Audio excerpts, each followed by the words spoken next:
Good morning, everyone. A very warm welcome to this discussion on how COVID-19 will change the MICE sector, organized for the Korea Tourism Organization and ETTravelWorld. This is the third week of calibrated resumption of domestic flights in India, and we are hopeful that international flights will also swing back slowly. It is important to understand how, amidst this situation, businesses are strategizing to handle corporate and MICE travel. In this session, we will talk to representatives of some of the biggest names in the corporate sector about the revival of outbound MICE travel. We also have Korea tourism representatives who are keen to hear out the corporate sector and figure out how best they are adapted to cater to this market. Some very interesting observations will be made during these discussions and presentations, and we want to make sure that our audience has been paying attention. So towards the end, I'll be asking some questions related to the presentations that you witnessed today. And needless to say, we have gifts for those who give the maximum number of correct answers.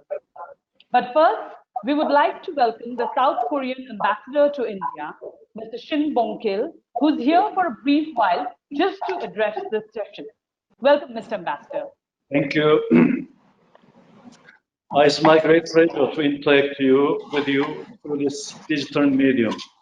Let me first thank the Korean Tourism Organization, India branch, for this initiative to this webinar to showcase how Korea is a safe country for travel, tourism, and for international MICE business. Meetings, incentives, conferences, exhibitions, when the world emerges from this pandemic. As you are all aware, the COVID-19 has wreaked havoc on the world with alarming number of infections and equally alarming number of fatalities. The economic fallout of the pandemic is also humongous. In this pandemic, perhaps no other sector is as hard hit as travel and tourism sector. As country after country opted for national lockdowns, travel bans, entry and exit restrictions to tackle the virus spread, travel and tourism industry came to bear the severest brunt. Given the interconnected nature of travel, Korea tourism sector is also not spared from this fallout, even though we didn't go for national lockdown and travel ban. Given the highly infectious nature of the virus, I do think that the travel and tourism sector will take some time to return to normalcy. But as and when this happens, the countries which have handled the pandemic with maturity and success will surely be the first preference of the visitors. I'm sure Korea, having responded successfully to COVID-19, should figure prominently in the minds of the travelers and those looking for MICE destinations. This brings me to the question of how Korea has responded to this crisis. As you know, Korea was the worst hit nation outside of China in the early days of the outbreak of COVID-19. However, we were swift to respond and we were able to control the situation rather quickly. We mounted a technology-based response to the crisis based on the 3 T's: test, trace, and treat. This is what came to be popularly known as the Korean model. Robust testing was the key element of our response strategy. As soon as the genetic sequence of the virus was confirmed by Chinese authorities, Korean medical professionals and bio companies came together and developed new testing kits with commendable speed. This made it possible for us to test 20,000 samples a day. Furthermore, innovative testing measures such as drive-through or walk-through testing centers enabled us to get tests done within minutes and get the results by text message within 24 hours. The aggressive testing helped us to identify and isolate the positive cases and thus break the chain of transmission. and contact tracing was given priority. We used data from cell phones, GPS, CCTVs, credit cards, and information voluntarily shared by the patients to trace and quarantine the people with possible contact with a COVID positive patient. The personal data so collected were limited in scope and duration, and most importantly, these were anonymized. Thus, privacy concerns of Korean people were adequately addressed. As a result, Korean people voluntarily complied with the government's directives to deal with the crisis. Combined with testing and contact tracing, quick treatment of infected patients helped us to put the lid on fatalities. Our robust healthcare infrastructure and universal health insurance scheme made it possible for all patients to get timely healthcare and medical support. So in a nutshell, robust testing, vigorous tracing, and quick treatment lie behind Korea's remarkable success in containing the pandemic. What is unique and stands out in our response strategy is that we are able to manage the pandemic without adopting a lockdown approach. The Korean government didn't introduce any entry ban on inbound travelers, except in a few cases. Business across the country were largely carried on. Shops, cafeterias, and restaurants remained open. Now schools have been opened and the social distancing norms have been further relaxed. The number of new cases has drastically been down. Korea has earned worldwide acclaim for successfully handling the pandemic. Prime Minister Modi has also praised the Korean efforts. The WHO on several occasions has praised Korea's strategy as a model for other countries to follow. Our success in taming the virus without national lockdown and closing the borders stands Korea in a good position to attract future travel, tourism, and MICE business. As I conclude, I would like to emphatically say that Korea and India, as old friends and partners, are together in this fight against the pandemic.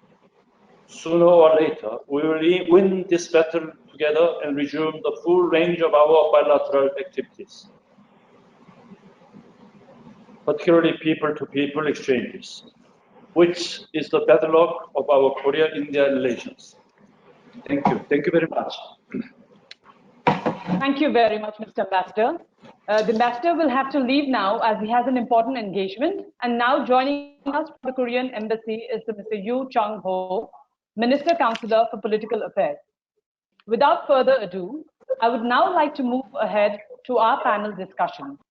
We have in our panel today Amit Captain, EVP and Global Head, Sales and Marketing, API Business, Dr. Reddy's Laboratories, Gaurav S. Mahvekar, Head Corporate Travel, Reliance Industries, Sanjay Sharma, Head Marketing and Strategy, Carrier Air Conditioning and Refrigeration, and Puneet Anand, Senior General Manager and Group Head, Corporate Affairs, Hyundai Motors India.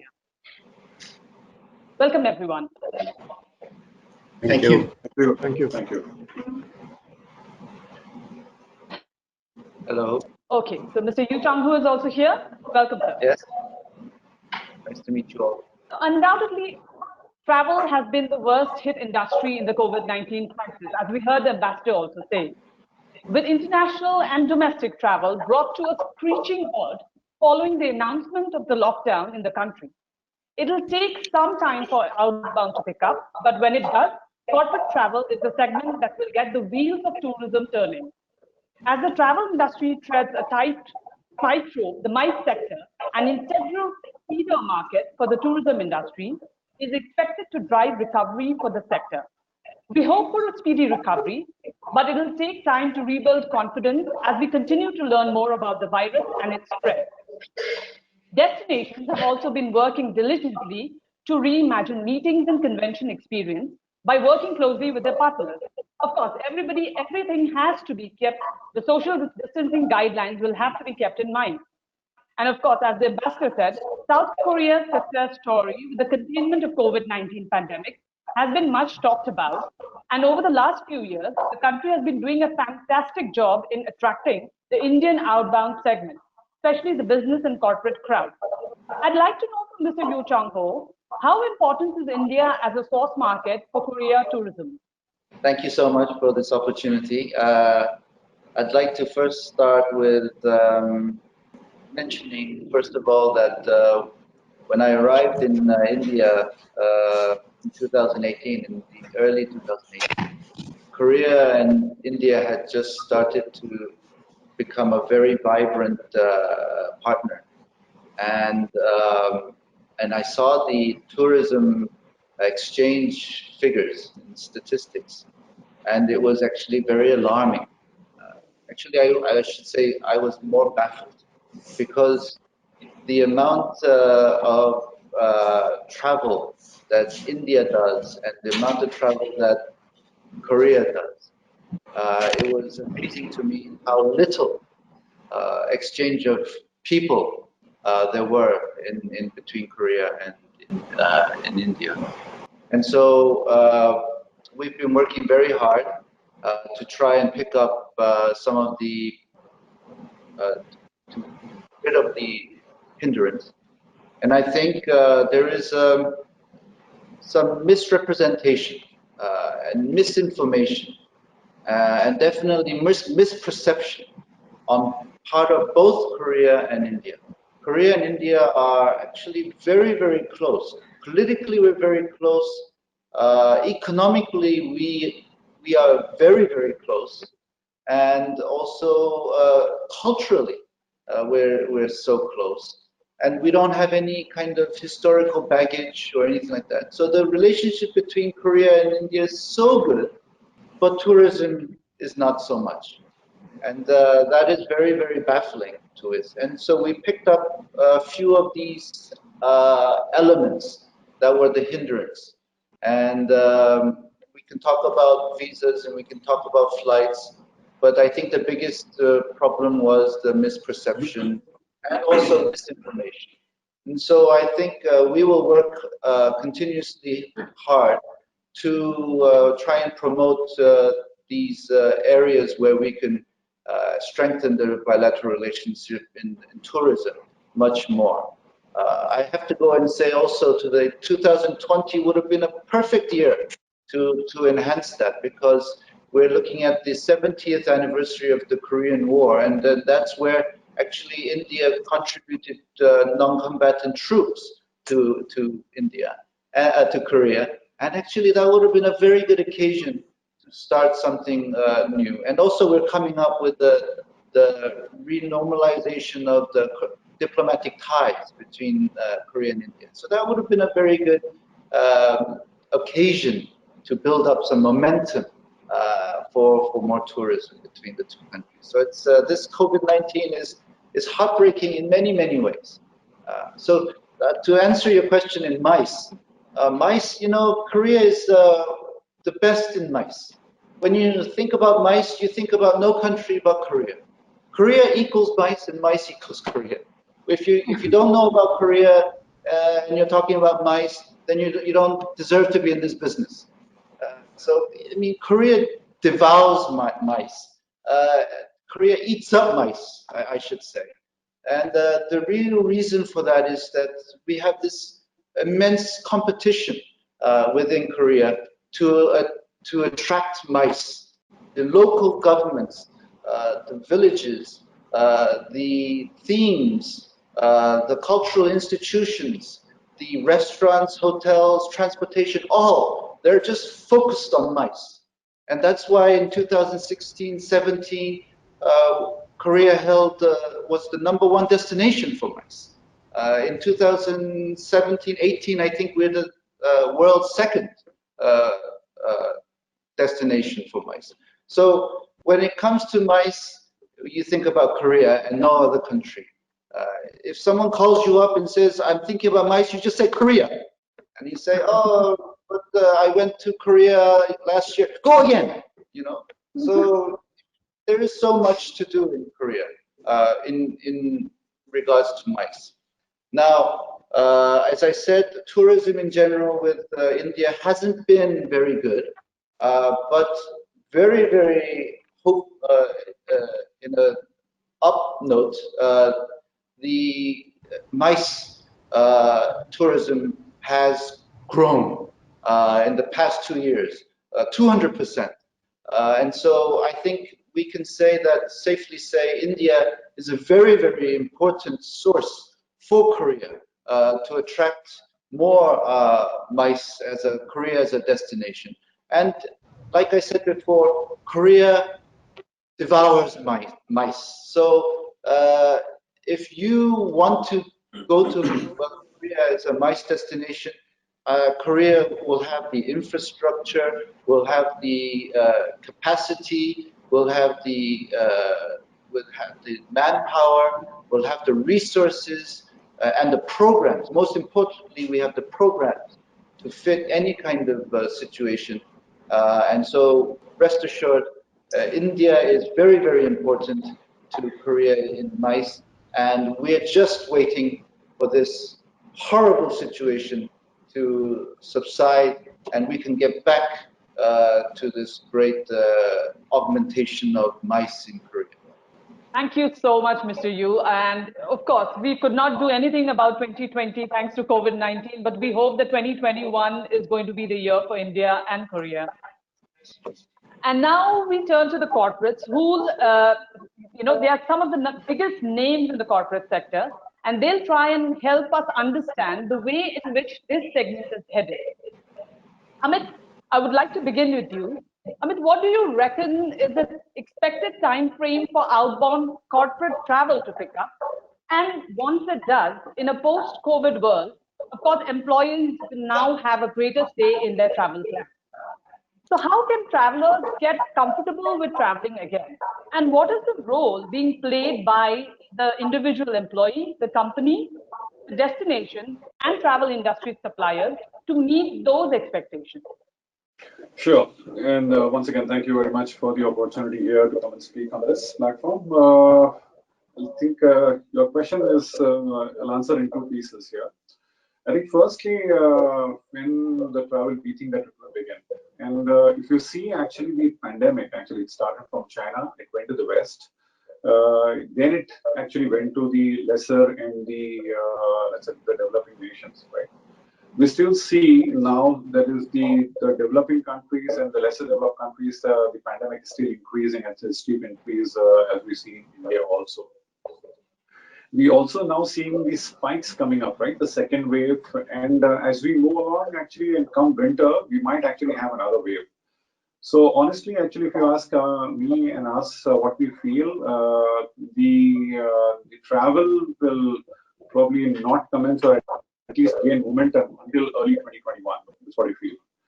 Now, to answer the second part of the question, actually, what was the employees, and with respect to the organization of, look, the companies who have global operations, and we have operations in more than 35 countries, basically. The way we see it is also we travel for two reasons, right? One is for the internal meetings, across the globe. And second is for the client facing and meeting your customers, basically. With all the digitization that we have seen happening in the COVID times in the last 3 months, we have been able to digitize our processes. We have been actually doing a lot of, let's say, virtual meetings. And we've also seen that the productivity has increased. So for internal meetings, I see that moving forward, you will have more digitized meeting and the travel will be incrementally less. The cost benefit would be a good side effect for the corporates and for organizations like us. Now for the external meeting, I think our business predominantly is relationship oriented business. So for the existing business, you can still do it virtually, you can still do it digitally, and your business continuity would remain. But if you want to build newer businesses, which will actually come with newer relationship, for that there is no real substitute for a FaceTime and in-person meeting.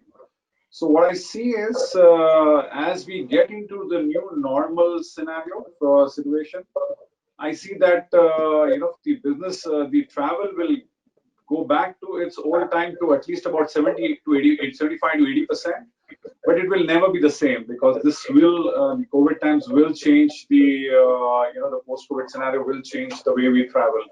Lastly, I think the invention of vaccines, I think, which is slated to come around September or October, that will bring a dramatic change and restore travel for business, leisure, or for personal reasons to a large extent. And that will also help reboot the businesses and also the economies. So that's my view on the question. Okay, thank you, Amit. These concerns will surely help to chart out, sort of a roadmap for many destinations. We now move over to Gaurav as the head of corporate travel for Reliance Industries. Gaurav, do you feel that in the near future, data mining and AI will decide and drive the traveler's choice? And if that's so, what is the kind of impact that this would have on corporate earnings and policies? So, hi everybody. The question which you asked, I think Amit has answered it quite well. I think he has touched upon automation and technology. So I strongly believe about it. Automation, technology, and digital transformation is going to be the next key lever for travel 2.0. And having said that, it will be equally important for technology products to be developed, which are India specific. We cannot look at models which are lift and shift kind of a model, which works for one particular country would work for India. I think a lift and shift model is not going to work for us. Is my personal thought. So hence, we need to reassess, we need to rework, we need to re-engineer the products for Indian standpoint. Having said that, it will also help us to provide a good validated data, which will help organizations and travelers to understand and have patterns for their travel choices. So I think, yes, technology, data mining, and AI are going to be the next thing. Thank you, Gaurav. AI sure seems to be the driver of growth and safety for a post-COVID world.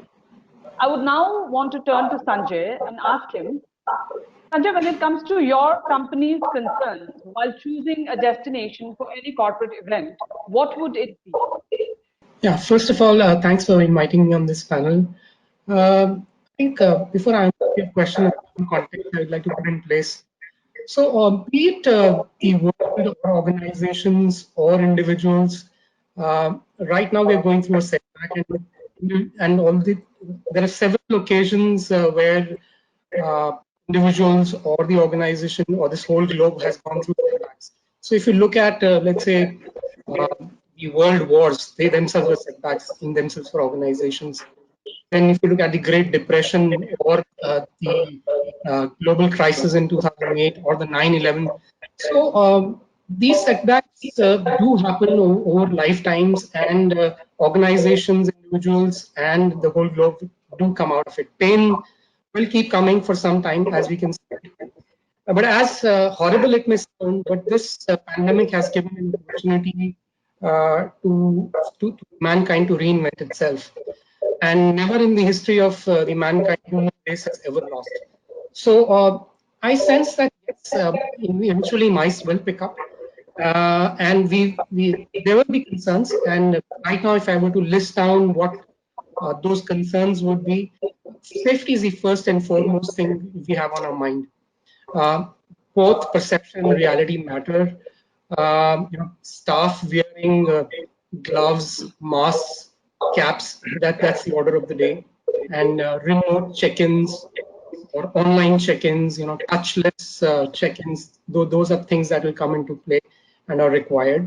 Well spaced out, dining locations is another thing that we will look at. Health is of paramount importance, and mandatory checks for staff and for visitors to a facility is something that we would definitely look at. And hygiene, just more than the paper wrap on the toilet seat. There has to be more to it, and things like UV sanitizing of remote controls or room keys is something that something can come into play. We would look at brands to do our events. We would look at, let's say, good branded hotels, branded travel organizations. Brands have a reputation to protect, and we feel that we are safer in their hands. And to that extent, certifications and audits also play an important role. So some organizations who can get into the business and help us choose those partners who are certified, maybe the order of the day. I also look at the value in this difficult time, because we are going through a crisis. All organizations would have limited business to handle. The pie has shrunk for many of us. So in the current scenario, costs will be important. So organizations who can provide value to us will get our business.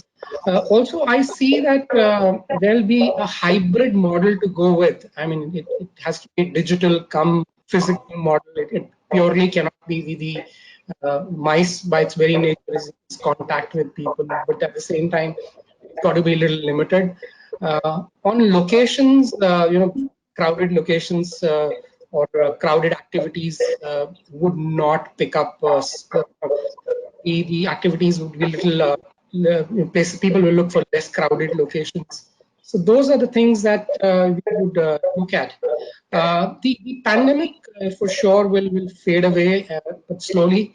But there will be after effects, and how the desire to travel, to connect with people will remain. And to that extent, people who are able to cover these aspects of safety, health, hygiene, brand, and value, they will score over others and get the nice business. Yeah. Appreciate those insights, Sanjay. And of course, digital and contactless surely seems to be the way forward for the entire travel industry. Puneet, you told me during our conversation that you've studied in Korea and have visited the destination, say, 26 times, is it?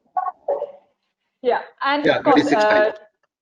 yeah, and of course, with your company headquarters in Korea, I would like you to share your observations about the destination as a tourist, as a student, and as a corporate traveler.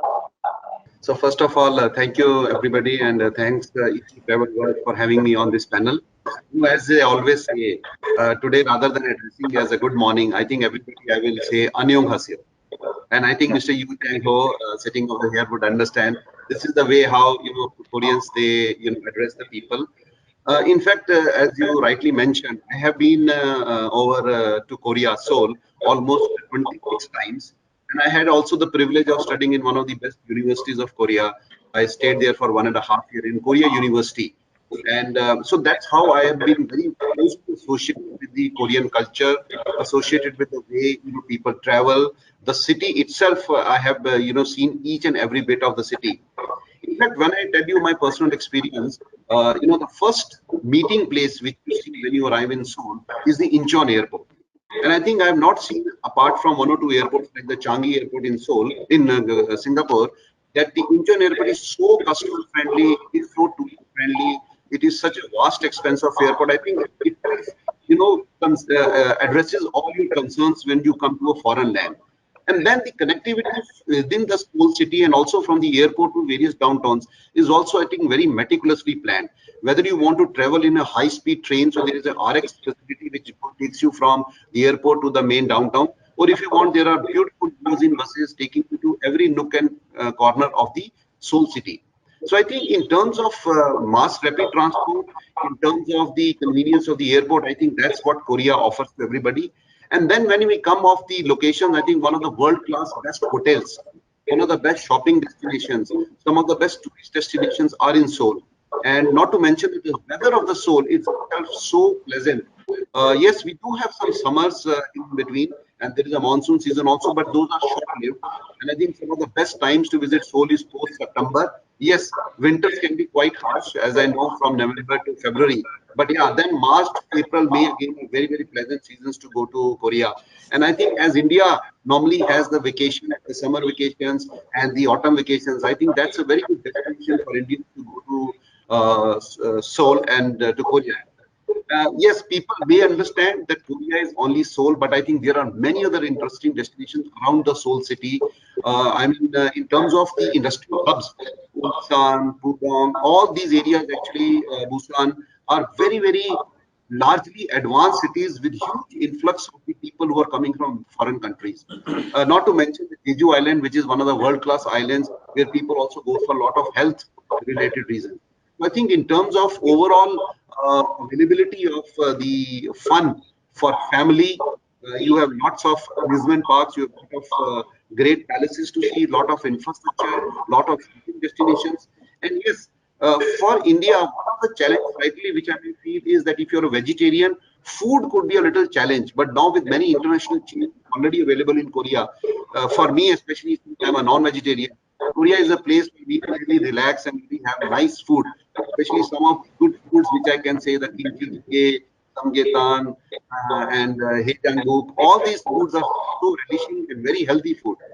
So my request to all the panelists and I think through my message to all the Indians is that this is one destination which we must go along with our family. I'm not saying as a individual, but with your family to really enjoy the culture, enjoy the place, enjoy the deep serenity which the place offers, and also the nice weather and the nice places to see, and especially the connectivity in terms of travel. There is nothing which can beat Korea.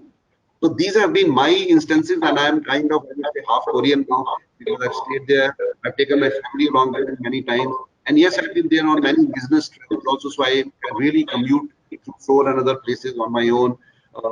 That's how Korea has transformed itself over the last 20 years. That now English, which used to be a difficult language in Korea, now is being understood by many people. So communication also is not a big problem, and many foreign students from various parts of the world. In fact, when I was studying my MBA, we were having 11 different countries studying in the same global MBA program, and everything was taught in English. So global colleges, global curriculum, very good health facilities, very good hospitals. I think that's what I can put my feelings and my summary of Korea as a country.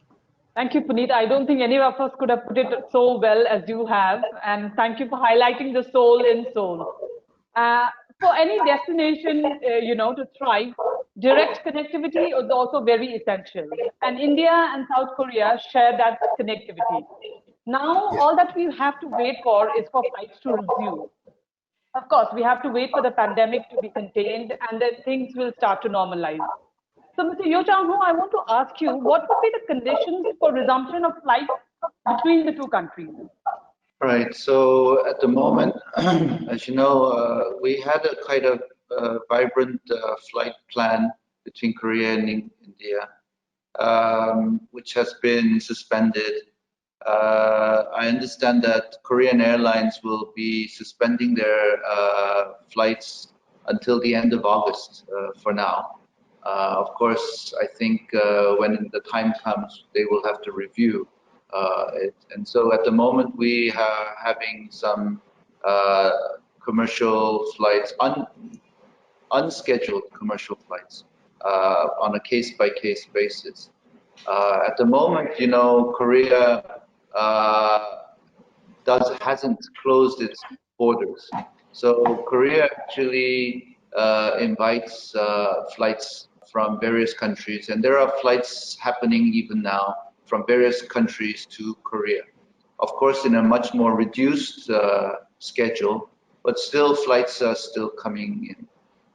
In India's case, I think it all depends on the demand. And so the demands are still not that high. And so I would say, obviously, the demand needs to be revitalized. And so once this pandemic is somewhat subsided and people are more confident in traveling, I think gradually, very naturally, you will find the flights resuming. So hopefully that would happen. the fact that India is kind of surging in coronavirus infection isn't really at the moment any indication of alarm for Korea at the moment. We have actually unscheduled flights even now. We have a flight going in this weekend from Delhi to Seoul, where there will be some business leaders who are already stationed in Korea to go back to Korea to resume their work. And vice versa, we have also Korean businessmen coming back to India. So on a very case-by-case basis at the moment, we are having those flights resume. We have those few flights, but as time goes by and as we feel more confident and as the demand goes up again, I think very soon we should see the flights resuming, and hopefully it will be very sooner than later. And also, I just want to just put one more aspect is that before COVID-19, Korea and India obviously have an agreement with flights, and we were always looking to try and to expand that flight. So quite naturally, if demand goes up, there is that inclination on the part of the governments to quickly pick up and strengthen that part. So flights after COVID-19 will naturally resume, and also once it blooms again, I think we should also look at increasing the number of flights between the two. Thank you. That was a very positive note.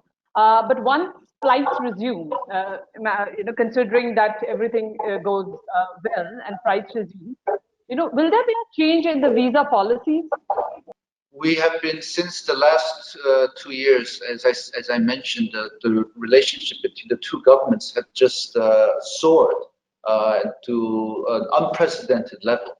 And actually, that is due to the kind of chemistry between the Prime Minister and the President Moon. And somehow they hit it off. And so ever since then, the two countries have been trying to find various ways to cooperate even more. And one of the areas was visa. So we've been trying to see how, Korean passports are actually one of the most popular passports in Korea, only because there are so many visa waivers that Korean passports receive around the world. And Korea feels that visa is a kind of an impediment to free travel.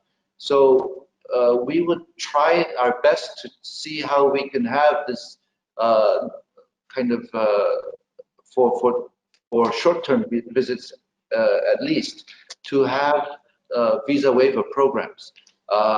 And so with India, obviously there is a lot of people who abuse the kind of visa program. And so the number of people who are there illegally has yet to come down a little bit.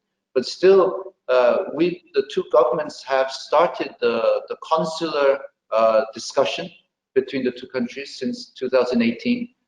We've tried to, if we cannot go to visa waiver straight away, then what are the middle grounds? So what are some of the ways to make visa much more easier to obtain? What are some of the kind of red tape that we can get rid of? And so we had these visa consular discussions between India and Korea, and we will continue to have that to see how we can make travel freer, much more liberated, and that will obviously continue. At the moment, visa is only long-term visa is at the moment allowed, and likewise for India as well. But obviously, once this is subsided, we will go back on track to see how we can make travel much easier for visa as well. Thank you, Mr. Yu. The visa waiver would really help to boost travel between the two countries. I would now request everyone to switch off their webcams and audio. We would now move over to Sandeep Datta, who is the marketing manager of Korea Tourism, who's going to talk about the country's MICE offering. Hello, everyone. First of all, I would like to thank all presenters for taking their time out for this wonderful session. Okay, so I think Mr. Puneet actually did most of my job. He explained South Korea so well that he actually explained it much better than I could ever do so. But I will still try my best to give you an overview of the destination, and for the benefit of the the panelists and the people who are attending here, I will run through the destination in a quick manner so that you can get to understand what are the USPs of the country from MICE perspective. And I would also like to present a small case study of the first exhibition that South Korea organized after this coronavirus outbreak was contained, and how that has helped other countries take some bullet points in implementing policies that will help them organize events in that scale again also. So before I start, I want to again take pride in the fact that globally acclaimed in handling South Korea, the COVID-19 outbreak so well. Just a small timeline of, this is just a small example, but all the global medias have appreciated Korea's effort. Started right in the beginning in March when, they pioneered the drive-through testing facilities. And that continued with articles been written by the Time magazine, the Financial Express, the BBC about how transparently South Korea has handled the whole situation, and they managed to do the entire thing in a very, very positive manner and without implementing a lockdown. And by the end, earlier this month, a couple of days back, the World Bank has named Korea one of the COVID-19 safe countries. So within a small time frame of March to June, I think it is a huge accomplishment for South Korea that we all from South Korean side take pride in. And we want to highlight that in a way that people understand that South Korea is possibly one of the first few countries that you can consider when you're considering international travel for your corporates and MICE. Speaking briefly on the figures, internationally, South Korea is a very, very popular country, being visited by more than 17 million tourists a year in last year. It is 20th most visited country in the world and the 4th most visited in Asia Pacific region. So despite the numbers from India might be on the lower side, globally it is very very popular and very equipped to handle a variety of tourism from all over the world. Speaking quickly on the Indian part, about 1.5 lakh Indian travelers visited Korea last year, which was a strong jump of more than 19% compared to the year before. As Mr. Yu Chang-ho mentioned earlier, the initiatives taken by the two governments in the last 2 years, introducing group visas and increasing the total flight capacity and number of flights that can operate between the two countries, and small other steps, has really boosted the numbers in the last 2 years or so. On an average, most people are traveling for business to South Korea because of the huge number of Korean and Indian companies working in each other's countries. But about 20%, 25% of the travel is MICE and related activities like FIT travel. So that is also a substantial number. It's more than 25% of this is almost more than 40,000, which we believe is a very strong number to begin with and to continue to take it forward. So why South Korea? In a nutshell, South Korea offers world-class infrastructure, one of the most developed countries in the world with global accessibility, modern transportation, fantastic hotels and places to do your events. It also has the world's fastest internet speed, which only helps you, with your activities in a much more seamless manner. People visit country not only for their infrastructure, but also for wanting to visit places and seeing unique things. South Korea has 2,000 plus years of history. There are 38 UNESCO World Heritage Sites, including, prehistoric monuments and, modern wonders and natural sites that people can visit and see. There's a unique concept of temple stay in South Korea where small groups, especially MICE groups, can spend a day or half a day or a night at one of the temples in South Korea and understand the Buddhist way of life. even before the COVID-19 situation, these programs were developed in a way that they completely take care of the social distancing norms. The numbers are operated in a small manner, and people have their own spaces and their own area to meditate on and to, so half of the infrastructure in South Korea is already post-COVID world ready. Not only that, they have the the demilitarized zone between the North and South Korea border, which is a huge, big thing for people to go and visit in South Korea. Also, it's a great place to shop. There are a lot of cultural events happen all over the country, live performances. The advantage of all the cultural performances are they are non-verbal in nature, so language is never a barrier. And no MICE travel to South Korea is complete without having at least one of the performance either in the gala dinners or during the sightseeing, visiting one of the theaters to see that. As mentioned earlier, South Korea also has a variety of food. The South Korean cuisine is totally different from the regular Asian cuisine, that is an Asian or a Japanese or a Chinese. The flavor palette is totally different. Korean food involves a lot of spices, mostly spicy and fried. It's more palatable to the Indian audience taste. Of course, if you're a non-vegetarian, you're in an absolute paradise. But for vegetarian also, there are many options. But for Indian travelers, especially when it comes to MICE, we understand the importance of homely food or friendly or familiar food.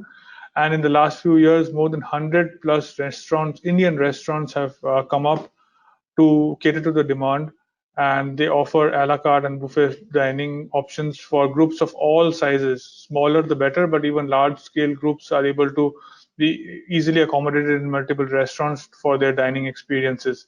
The five-star hotels are able to serve Indian menu during their gala dinners. So food-wise, completely taken care of. We have also handled groups which are pure Jan groups, which don't even have onion on garlic. Those are also been handled successfully in South Korea.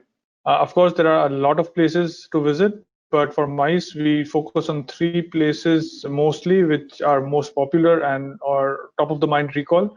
First is South Korea's capital city, Seoul, which is the largest city and the hub of major tourism in South Korea.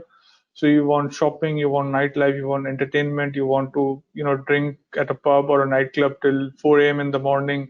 You want to do the best events. You want to shop till you drop. Everything you've got in Seoul City, including, 5 palaces and a host of amusement parks and activities. Second place is actually my personal favorite, which is Busan, which is the second largest city. It is a city I like to compare with Mumbai because it is a coastal city with a skyline, so ocean on one side and skyscrapers on the other. A great place to enjoy seafood, a beautiful place to have to shop. There are many beaches for free time and a lot of Buddhist history. It is also a major port city where a lot of industrial tours can be done, which I'll get to in a while. And lastly is the natural paradise of Jeju Island. It is a small island located south of the mainland Korea. It is the only island in the world which is included in the 7 new natural wonders of the world. It gives you a pristine experience with volcanic formations, natural beauty, and water sport kind of adventure. So if you've got small groups who wants to completely do relaxing activities, then Jeju Island is probably the right choice. Some of the unique experiences that you can do in Korea, some of them are very Korean in nature. For example, learning traditional instruments, kimchi making, Korean traditional archery is where you can split your groups in teams and they can do archery training and archery competition. Temple stay, I already mentioned earlier, it's a unique Korean experience where you can have half day to full day or a one night stay experience in a temple. There are various team building programs that you can do for your groups. But one of the favorite ones is the Taekwondo experience. Taekwondo has originated from South Korea. It is the martial art form from South Korea. And here there are various places where you can do a team building activity where your group can get to learn the basics of the art. And by the end of the session, which is a couple of hours duration, they learn how to break those, the wooden tablets with their hands, and then they get a certificate for doing so. Of course, no MICE event is complete without a gala dinner, and there are amazing, beautiful places, indoor, outdoor, you name it, and you've got there in South Korea. And lastly, but not the least, is the USP of South Korea, which is the industry visits. Now, South Korean companies like Samsung, Hyundai, LG are already famous, very, very famous in India. The new car company Kia has created ripples in the Indian industry. So these brands are very famous, and they've got their facilities in South Korea where you can go and visit and see how their manufacturing works, get some learning experiences. The Hyundai Heavy Manufacturing Industries is the world's largest shipbuilding facility. The Hyundai motor factory in near Busan is the world's largest car manufacturing facility, producing 5 million cars a year. That is a huge number. So, those kind of stuff, not commonly seen in India, can be gone and experienced by groups. A lot of government delegation go to, see those facilities. A lot of, MBA universities take the students to see those facilities, and we like to highlight those as USP activities for MICE groups also. Now, coming to how we can help and how we can support as a tourism board, of course, post-COVID era, our responsibility is to have end-to-end solution for the customer. If you have any inquiry, then Korea Tourism will be with you from the start to the end, guiding you in every way possible to ensure you have the best program delivered for your customer. We have also developed a new support system, which is taking into account the COVID-19 situation. Any group, any incentive group or any corporate meeting group which is traveling to South Korea, which is staying in Korea for minimum 2 nights and have more than 10 people visiting Korea, are eligible to avail this support. So very basic requirement, which is 2 nights stay and 10 people. Any corporate in India traveling to Korea with their delegates, their dealers, their employees, or corporate meeting people fulfilling this criteria is eligible for our support. Of course, the support increases as the group size increases. This current support is still valid till December, and of course, it's valid for 2021 also for any group that confirms their visit in December, by December this year. And this will be updated as the time comes. But the basic support for the smallest group is, as you can see from the table, is you can get 2 items of support, which I'll get to in a while, and more than 50 people, you are eligible for 3 items of support. And if you have a group of 500 or more people, these can be in batches or at one time together, then you can customize your support the way you want for your group size. Of course, if you have any group which has visited Korea in the past or staying more than 4 nights, or using one of the venues that are impaneled by our promotion, or going to a second city, they can also get an upgrade in their support and get more support for smaller group sizes. There are various types of support. There are souvenirs that we distribute. There are performances that we can take care of. There are tourist attractions like theme parks or monuments where we can provide tickets. There are activities like K-pop, dance, or taekwondo, or other team building programs that we can do. And there are welcome events like welcome ceremony at the airport or at the gala dinner or at the hotels that we can organize, all done by KTO and without involving any cost expense from the client side. Now, as I said earlier, these are the 5 things. You can choose 2 or 3 depending upon the group size. So minimum is 2, more than 50 is 3, and of course more than 500 is all customizable. When you talk about customizable support, then the entire paraphernalia of team building programs, activities, CSR activities, VIP visits, they all can be taken care of. That's almost at the end of my presentation. I want to just highlight the exhibition that was held in Korea recently. So this was, in fact, the world's first big-scale exhibition that had took place post this COVID reality that we are living now. This was the 53rd Embassy Construction Expo, taken place at the Kintex, which is the largest exhibition center in Korea, last month, 8th to the 11th. Of course, all the global norms of social distancing and health and hygiene were taken care of. They actually released a white paper on this for the benefit of the tourism industry, where they highlighted what are the measures they took at the venue, the lobby, the hall entrance, the inside the hall, the exit, the outside the venue, right from real-time cooperation to ambulances to managing the ventilation or the air conditioning airflow, so that airflow travels from one side to the other and does not mix again. Wearing of plastic masks and gloves, all those things they did, and they released a white paper which I can share on request. And they came up with conclusions and lessons learned. And finally, the outcome was, of course, the event was a smaller event than the previous ones because it was a new reality. However, the attendees were much more than what they expected. They had more than 45,000 visitors in the 4 days that the event was happening. The original, usually there are 100,000 plus visitors attending, but in the new reality of post-COVID, we can expect a 50% drop in the visitor numbers. However, the greatest takeaway from this whole experience was that there was no case of any virus transmission detected from this event till date. More than 1 month has already passed, and post this, many more small and medium-sized exhibitions have taken place. And this is basically a key takeaway that I wanted to share, that South Korea is not only ready, it is already actively involved in tourism activities for big and small events. And we are just I wanted to conclude on that note, and as soon as travel begins from India, as mentioned earlier by the embassy, that South Korea has never closed its borders. They have never implemented a lockdown. So once India is ready to send it to allow outbound, South Korea will already be welcoming Indians with open arms. And I hope this presentation gives you a few takeaways to not only the panelists but also the audience of what Korea has to offer and how it can actually be one of the first few countries that you can really consider for travel post-COVID. With that, I would end the presentation. Thank you very much. So during the roundtable and during Sandeep's presentations, the audience had quite a few questions. Of course, we would have loved to discuss all of them, but time permits us to discuss only a few.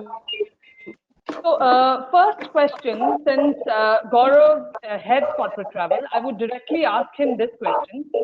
So Gaurav, most of the vendors are in a low margin mode because of COVID-19 repercussions. So as a corporate, how do you see that? So, it's honestly a very catch-22 situation. I think the time has come that we start supporting us. I wouldn't call them vendors, but our strategic partners in the right way, and we try and get a win-win situation. Because I personally feel that it is important that to have a happy customer, we have a happy supplier. And I think that's the mantra we need to drive, so that we have good suppliers to support us and the customers across the globe. So I think the mantra is happy supplier is equals to a happy customer. Okay, thank you, Gaurav. So what is the learning, in the post-COVID scenario that you would like to cascade to corporates and SMEs? Yeah, so I think with respect to, again, I think your question is probably related more to the travel, right? Yeah, we see that, in the post-COVID scenario, when we get used to the new normal, as I was talking about earlier, and when the pandemic recedes, yeah, I think from the travel point of view, things will get back to, and again, I think vaccine is really one of the most important elements which will kind of restore travel. I always had this idea of the airline should contemplate basically investing into the companies who are developing vaccines, because that will really kickstart and probably reboot, the travel and leisure as well. But to answer your question, the learnings here, what we would cascade is, one is, okay, you need to have a mix of digital as well as a FaceTiming when you have the client facing and when you have more of this business travel, more for external reasons. But it needs to be a good mix of digital as well as travel. And as I was saying earlier, that like the earlier times, like when I personally am used to almost traveling 90 to 100 days, and just to tell Mr. Yu, I've been also traveling to Korea for more than 15 times in the last 18 years. So there, I think there's no substitute to this travel, especially I'm talking from the business point of view. And having said that, you will need to have a mix of digital processes, the virtual meetings, and more of the personal travel. Yeah, sorry, I just thought of butting in your if I could also share my thoughts.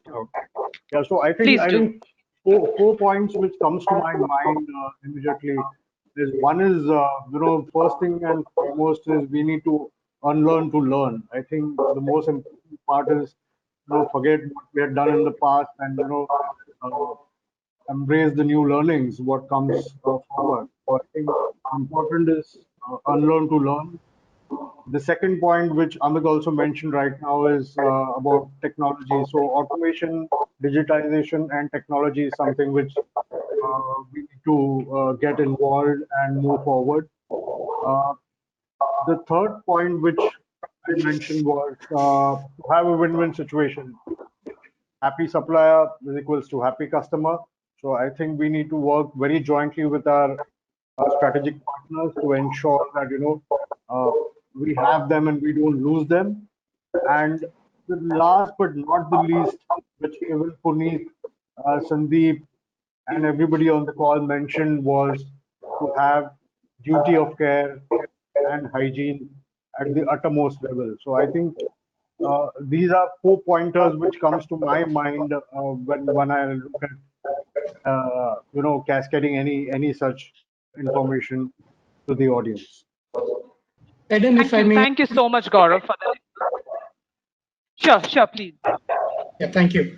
So I think one of the most important things and a learning that we must carry from the current situation is that it will be very important to innovate. All industries need to innovate to adjust to the situation.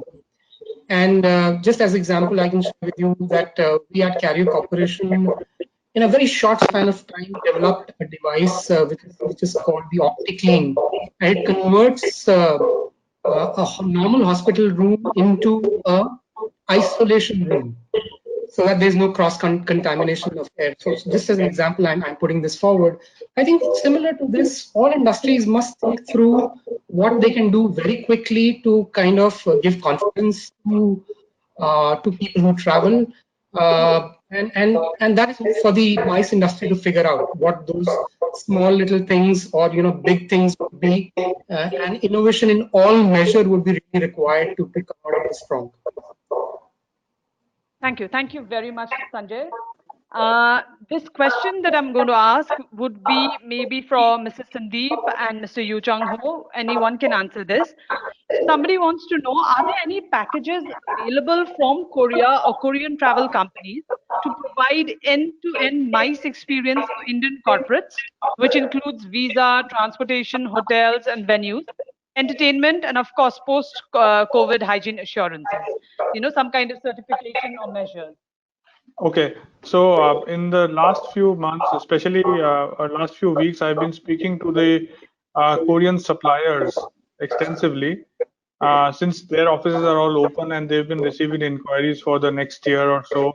So they have all devised plan, and what they have done is, they have end-to-end solutions from in Korea. So their solutions cannot include the visa and the flight, but right from the point that you would arrive in Korea to the point you would depart.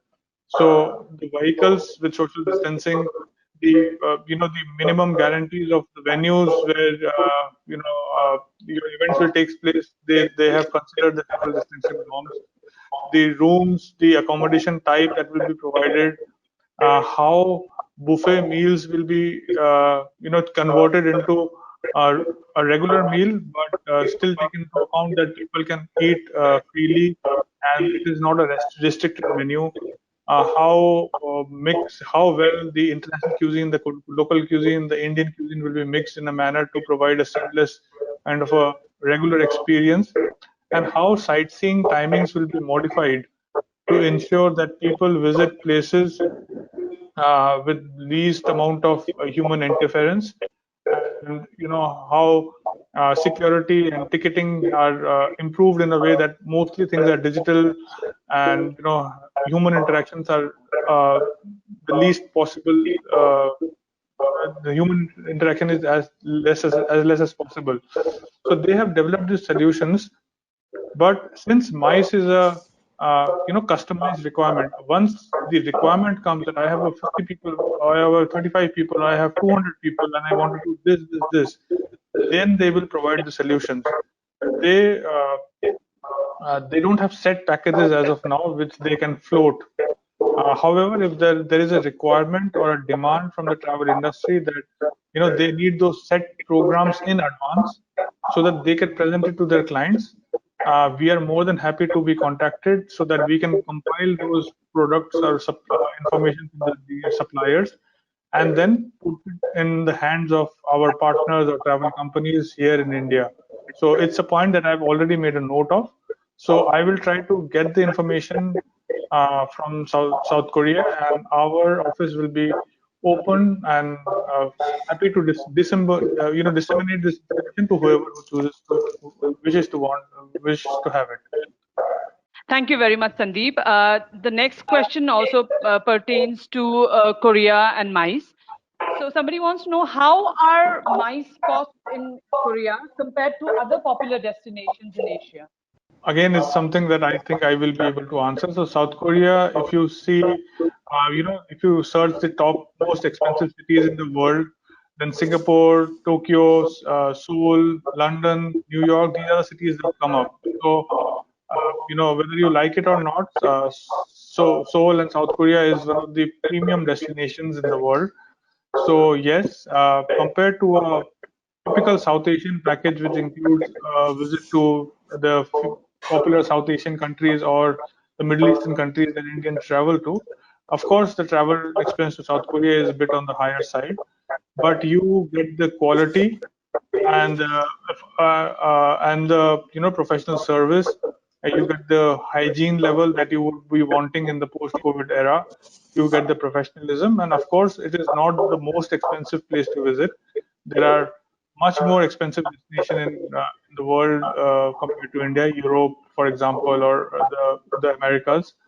So South Korea figures somewhere in the between, but yes, it's not a cheap destination. So it's you need to have a decent budget. Like for example, for a mice product, for a 3-night standard mice product, at least 1 lakh rupees per person is a cost that you need to consider if you want to do a decent enough event in South Korea. So, Okay, thank you, Sandeep. I just wanted to give some feedback. This is Puneet, and I wanted to add to what Sandeep said. Actually, I wanted to share some personal experience. Just 2 years back, we had the chance of taking 500 dealers of ours to Seoul. And this was one of the rare occasions where we were looking at Seoul as one of the properties, because many dealers had been to Korea on their own. But to take 500 dealers in one place was something which was a big challenge. But what we realized was that it actually became very easy, because now some of the best hotels with almost 400 to 450 rooms, 500 rooms are available in Korea. In fact, we went to the Lotte Hotel, which is in the Galna main city center, and very good hospitality there. But another thing which you all know, that for Indians to be happy, one way to their happiness is through their stomach, and that is the food. So the Lotte Hotel so much supported us that they said that you could get your own chef.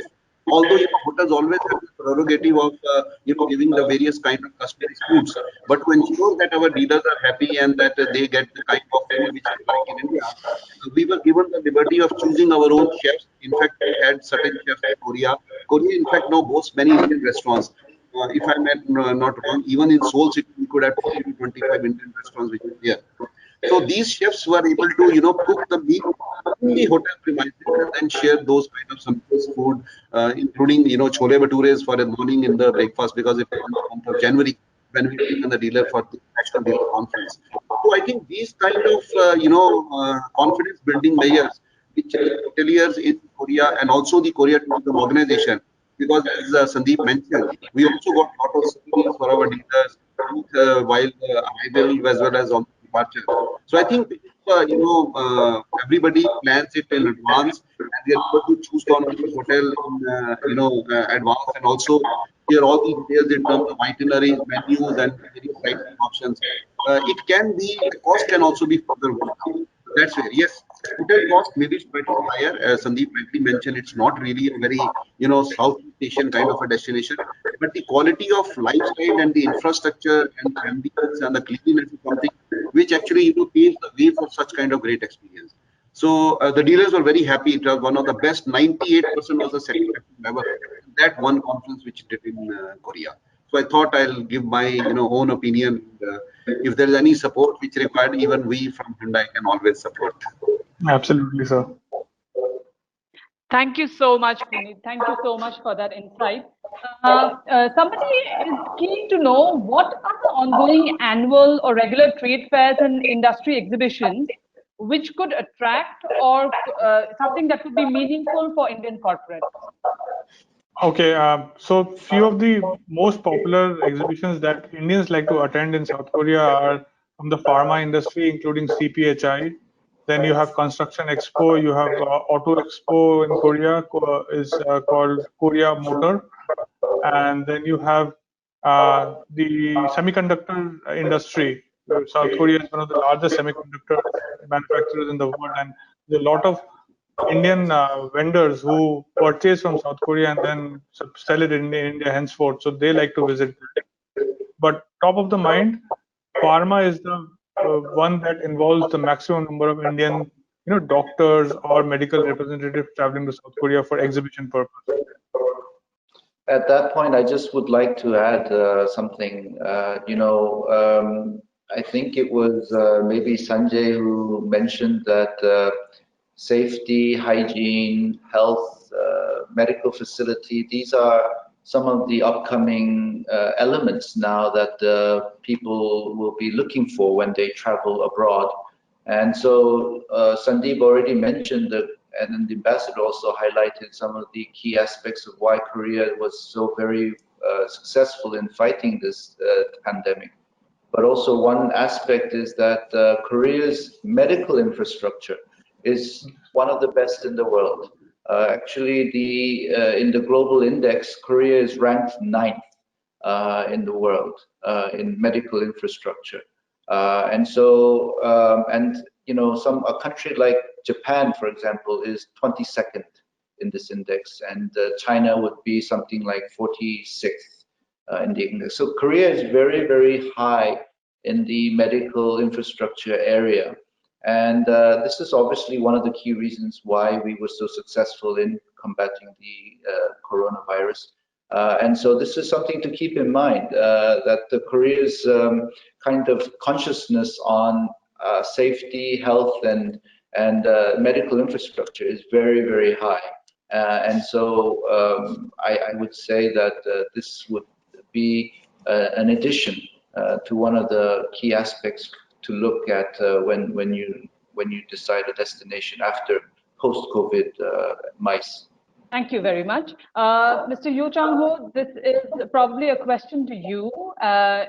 Somebody's written, as pointed and discovered by Mr. Yoo Chang-ho, Korea was surprisingly not very popular destination in India. How is Korea tourism trying to boost awareness and understanding of Korea for business and leisure customers, especially pertaining to popularizing Korean culture like K-pop and Korean movies? So it's an all-round kind of effort we're trying to do. Culturally, we're trying to, we have many different programs trying to bring K culture, so Korean wave. It could be K-pop, K-drama, K-food. It could be K-cosmetics.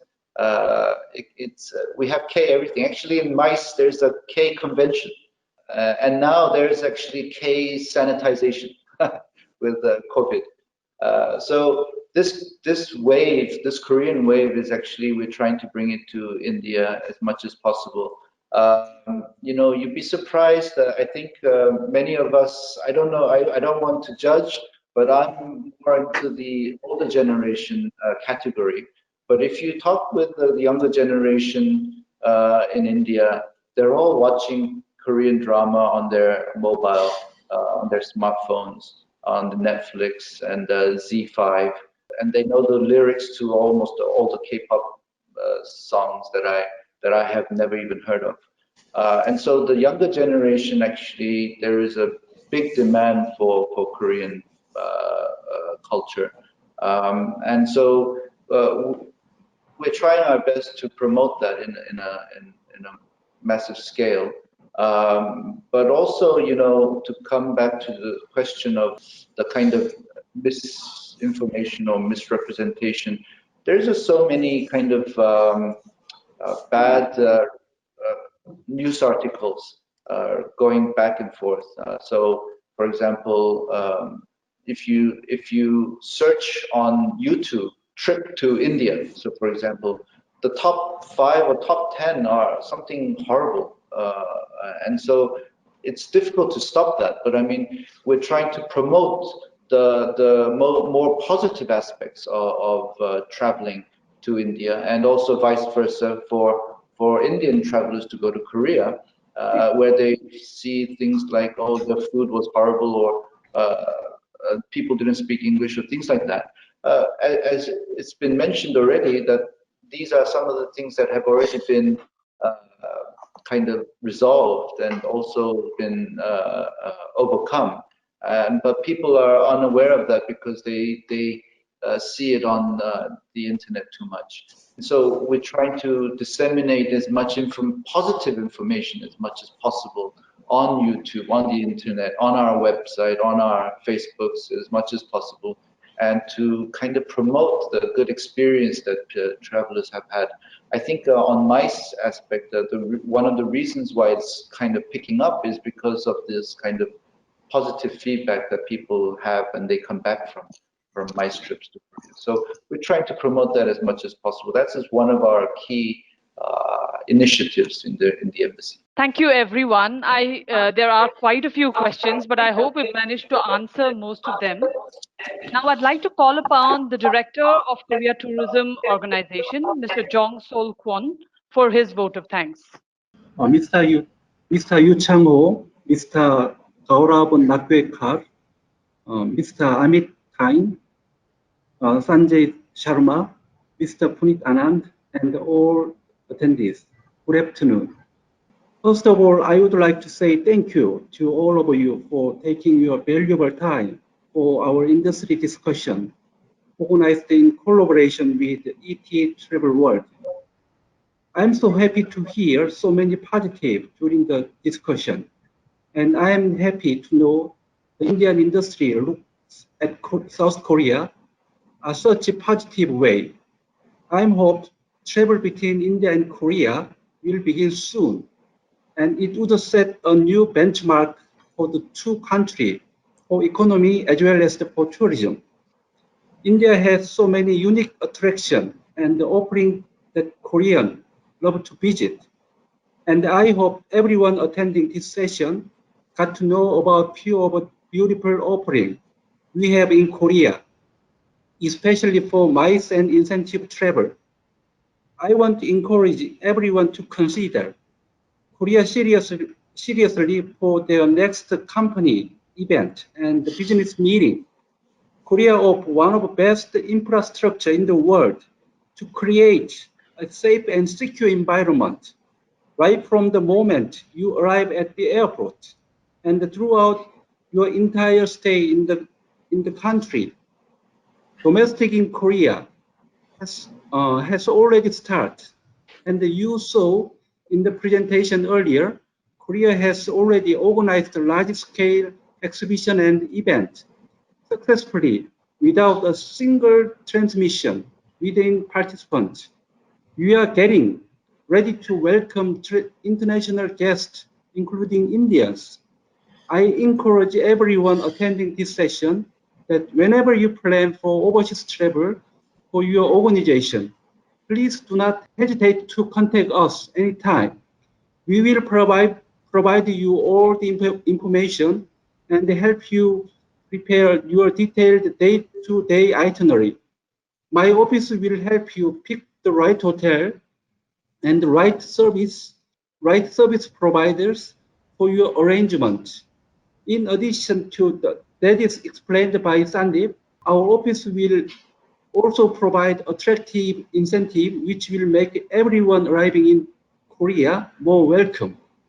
I believe that the role of our office in India will be even more important than before, and I have made sure that our office is always updated with the latest information about travel to Korea. With this, I would like to once again say thank you, all of you, and hand the platform back to our wonderful moderator, Ms. Bhutia. Thank you. Thank you. I'd like to thank everyone for participating in this engaging session today. Like every crisis is concealed with an opportunity for growth or change, the present COVID situation also needs to be handled with grit and viewed as an inflection point to rethink, reorganize, remodel, and reinvent the sector to bring in enhanced efficiency, new practices, and growth. We will soon be back with another webinar. Till then, do keep visiting the ET Travel World website and subscribe to the ET Travel World newsletter, your one-stop shop for all news related to the travel and tourism industry. Thank you, everyone, and stay safe. Thank you. Thank you. Thank you very much. Thank you.